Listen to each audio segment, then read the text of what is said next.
Hi friends, Jai Hind. What is this video about? Friends, I've realized one thing. There is no shortage of guidance material online or on YouTube. There are many toppers talk and guidance videos. Even we have tried our best to provide you with the best possible material, guidance videos on our YouTube channel. पर एक चीज़ की कमी है और वो चीज़ है experiences, memories. And how does that help?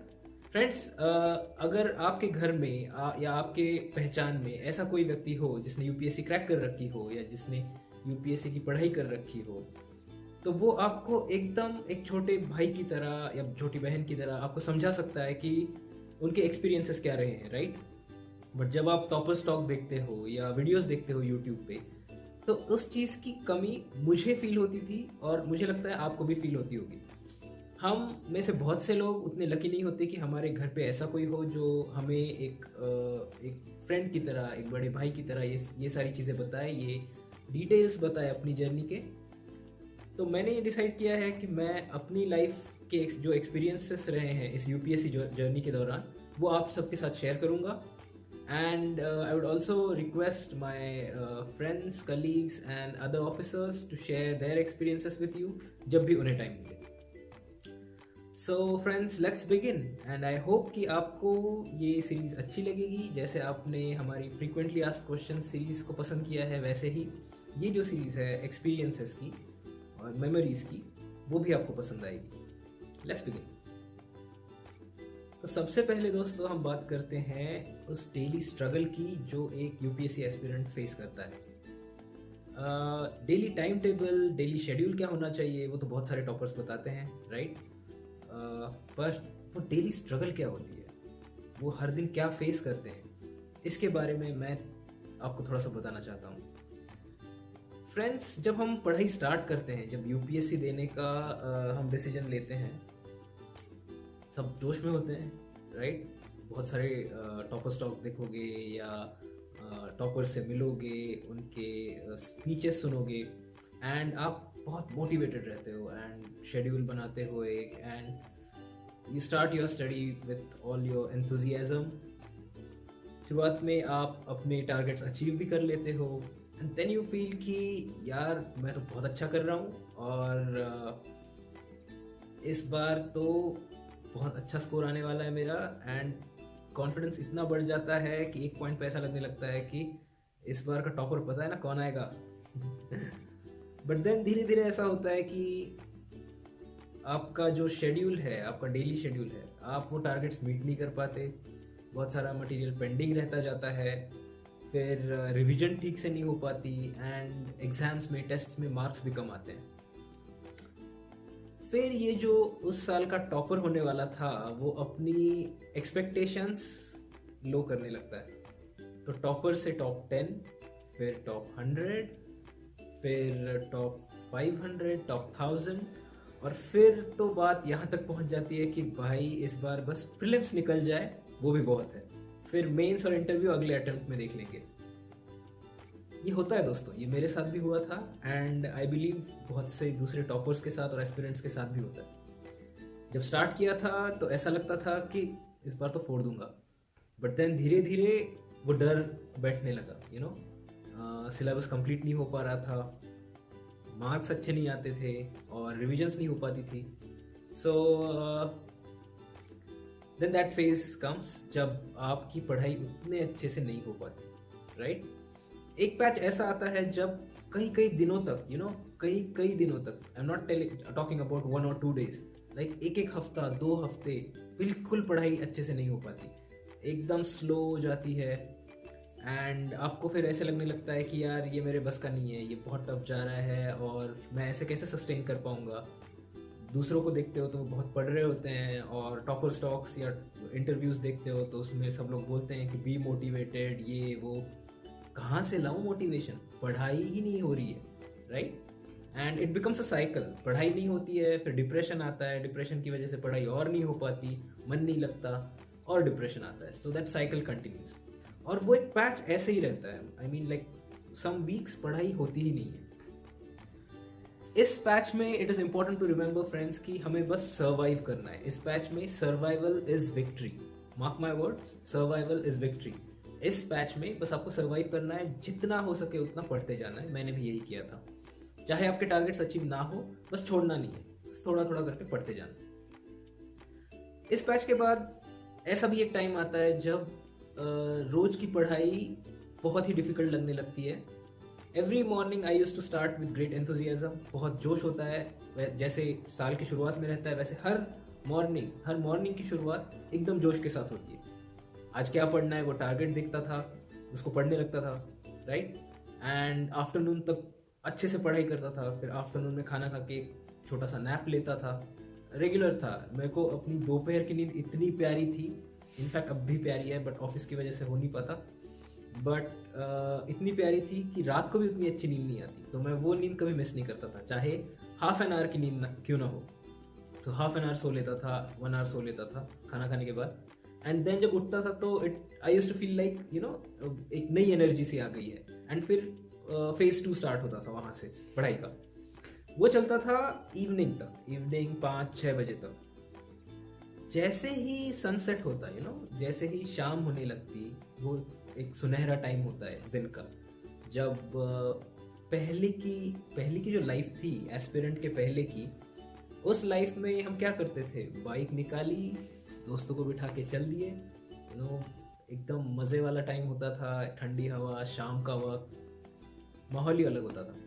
But अब क्या कर रहे हैं हम? अब उस मौसम में we have locked ourselves in a room, buried ourselves in books, और बिल्कुल डिप्रेसिंग सा माहौल हो जाता है। और दिन भर पढ़ रखा है, अभी और बहुत पढ़ना है, थोड़ी सी थकान से भी हो रही होती है, और बाहर से आवाज़ें आ रही होती है, लोग घूम रहे हैं, कुछ ना कुछ चल रहा है बाहर, शाम का वक्त है। तो वो सबसे डिप्रेसिंग टाइम होता था उस पूरे दिन के दौरान।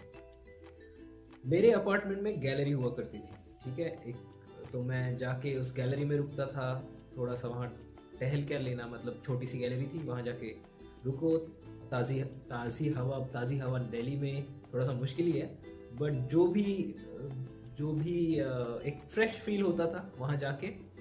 नीचे देखता था बच्चे क्रिकेट वगैरह खेल रहे होते थे, या यंगस्टर्स घूम रहे होते थे, तो उतना ही बस देख लिया, वापस आके बैठ गए पढ़ाई करने। वही एंटरटेनमेंट था लाइफ में। काफ़ी दिन यही चला। बाद में मैंने रोज़ 1 घंटा जिम जाना स्टार्ट कर दिया था, जो कि बहुत रिफ्रेशिंग था। I recommended to everyone. Exercise भी हो जाती है, दूसरे लोग भी मिलते हैं, और एक रियलाइजेशन भी होता है कि यूपीएससी के बाहर भी एक दुनिया है, और सारे लोग दुनिया के यूपीएससी ही नहीं कर रहे, और यूपीएससी किए बिना भी लोग सक्सेसफुल होते हैं। तो वो थोड़ा सा रियलाइज़ होता था। दूसरी बातें होती थी जिम में, तो थोड़ा सा it use to feel good.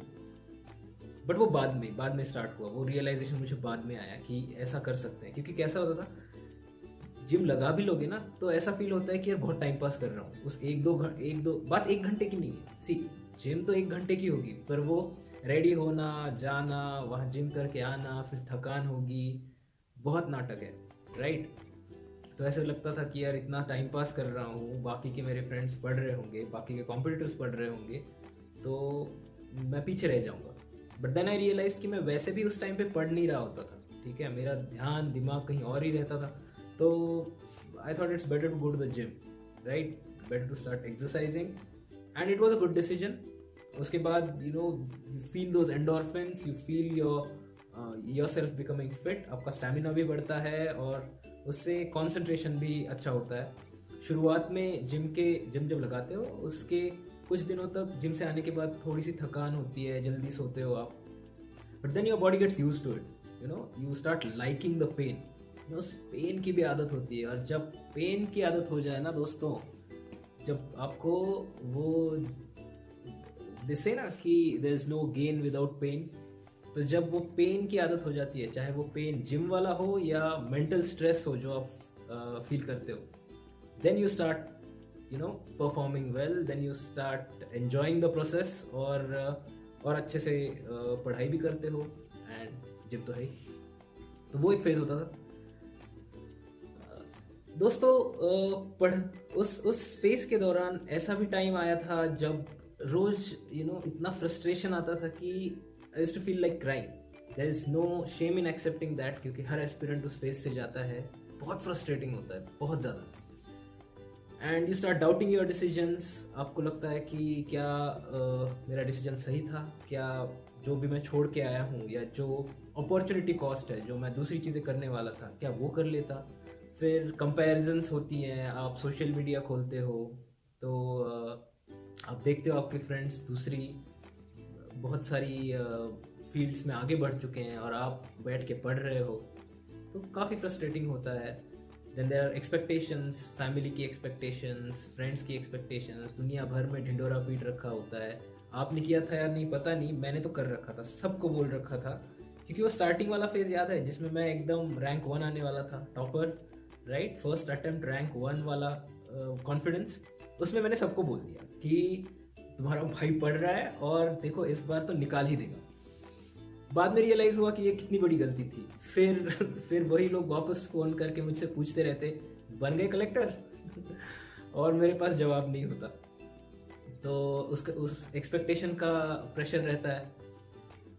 But friends, and और एक बात, ये चीज़ किसी के साथ शेयर भी नहीं कर सकते। मतलब यू मस्ट बी लकी अगर आपके साथ ऐसा कोई हो जिसके साथ आप ये सब शेयर कर सकते हो। But most of us can't share it. भले ही परिवार आपका साथ में हो और बहुत सपोर्टिव हो, फिर भी ये सारी बातें शेयर करके उनको स्ट्रेस देना नहीं चाहते हम, या दूसरों को अपनी वो वल्नरेबल साइड नहीं दिखाना चाहते।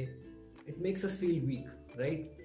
But let me tell you, अगर कोई ऐसा हो, चाहे वो दूसरा कोई एस्पिरेंट ही क्यों ना हो, तो उससे अगर शेयर करो तो you might feel a bit more relieved. और इसीलिए मैं ये सीरीज़, मैंने सोचा कि ये सीरीज़ बनाऊं ताकि आपको बता सकूं कि हमारे साथ भी ये हो रखा है। मतलब हर दिन की स्ट्रगल थी, हर दिन, every day, you know, I used to motivate my self every day कि यार पढ़ ले, पढ़ता रहे, you know, it's okay, tough जा रहा है but it is worth it, पढ़ता रहे।